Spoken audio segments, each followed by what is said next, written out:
Today I'd like to discuss the policies with regard to law and order that Kamala Harris has espoused.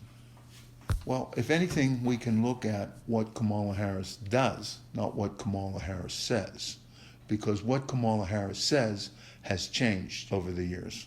Kamala Harris was, when she was a district attorney, she was in favor of the death penalty. Then, when she became attorney general, she wasn't in favor of the death penalty. Now, she's a running vice presidential candidate, and she's not in favor of the death penalty. Why is that? Why does it change? How does it change? The death penalty certainly hasn't changed. The Eighth Amendment hasn't changed. What's changed? And I submit nothing.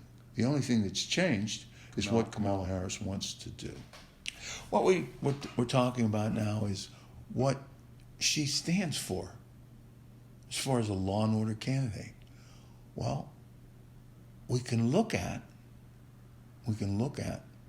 what she's done or what she's failed to do as an example of what she stands for. We just went through 4 months of riots. Blacks are being assaulted, businesses were being burned, police officers were being brutalized.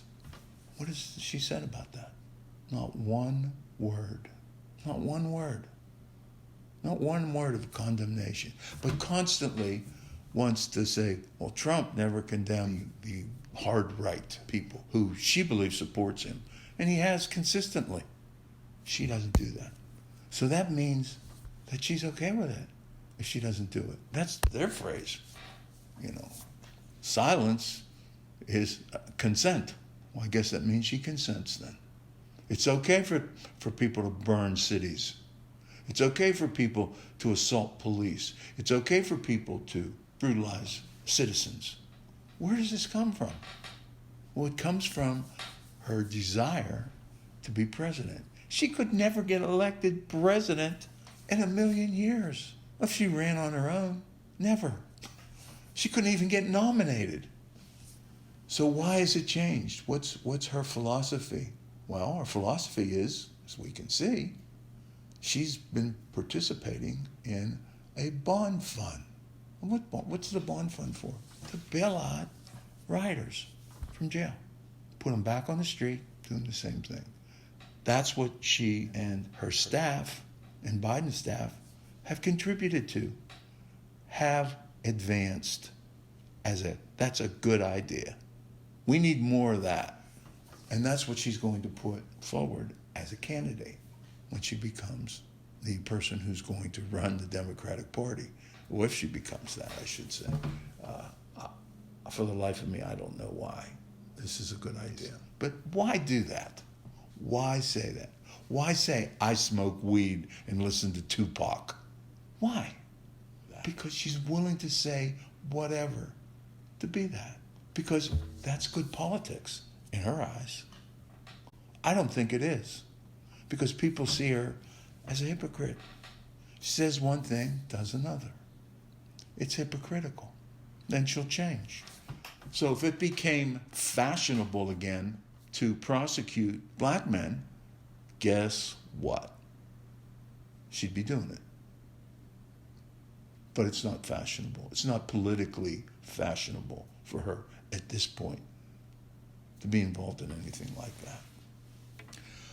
She comes from a state where crime is rampant. She's the senator for Nancy Pelosi's area. She's the Democrat. Look at what's going on over there in San Francisco. They don't even treat the people that need treatment in San Francisco. They don't care. I submit she doesn't really care. If she did, she'd be speaking out against homeless people that need mental health on the streets. But she's not. She's not. She's not saying anything. And that speaks volumes. It's not about what she says. It's about what she does about what she says. And she does nothing. The only thing she's done in the last 4 years has been involved in a scandalous examination of a Supreme Court nominee Just she had no possibility of any kind of truthful result there. Just trying to accuse him of things that never even happened. Blatantly hypocritical. And she sponsored the new Green Deal. That went far. She couldn't even get the people in the Senate to vote for that. Couldn't get them to vote. Now, why didn't they vote? Remember? What they do, not what they say. Oh, we're for the Green New Deal. They don't get the votes. Why don't they get the votes? Why? Because it was a waste. It would be a waste to vote for that Green New Deal. And she couldn't get it. She couldn't get the support. But she sponsored the bill. That's her achievement. 4 years. A ill-conceived and designed and presented Green New Deal and a disgusting attempt to cross-examine a Supreme Court nominee. Made herself look ridiculous. And lastly, what she did, and when she really shined, she went all the way to 8% support in the Democratic Party, is when she designated Joe Biden as a racist. To hear you talk about the reputations of two United States senators who built their reputations and career on the segregation of race. You also worked with them to oppose busing. And, you know, there was a little girl in California who was part of the second class to integrate her public schools. And she was bused to school every day. And that little girl was me. No, that's her running mate. All of a sudden, he's no longer a racist. He's never apologized for any of that. For any of that. He's never apologized for anything he's ever said. And neither is she. So I guess it's true. What she said about him is true. It must be. All these things play into the fact that Kamala Harris is somebody who you cannot trust as far as law and order is concerned. Because she won't do anything to support law and order in any city.